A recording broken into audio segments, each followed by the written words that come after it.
We present you the top headlines on ITWeb this week. As South Africa commemorates the 10th year anniversary of the Protection of Personal Information Act, POPIA, lawmakers should shift the focus towards aligning its principles with the governance of artificial intelligence applications. This was the sentiment shared by data protection experts, speaking during a roundtable discussion at the 10 Years of POPIA Symposium, hosted by the Information Regulator in Johannesburg. The National Student Financial Aid Scheme is taking measures to fortify its IT systems after cybercriminals tried to gain unauthorized access to its payment infrastructure and that of its fintech partners.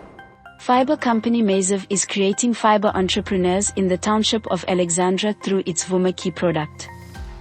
The Vuma-Key is a fiber-to-the-home product that provides 20 megabits per second uncapped fiber connectivity to underserviced communities for 100 Rand per month. While it has proven difficult to fill vacant top management positions at the state IT agency, CEO Dr. Bongani Mabeso says it is not stepping off the gas in making sure this is realized. Bob van Dijk has stepped down as Chief Executive Officer of JSE-listed Naspers and its Prosus unit.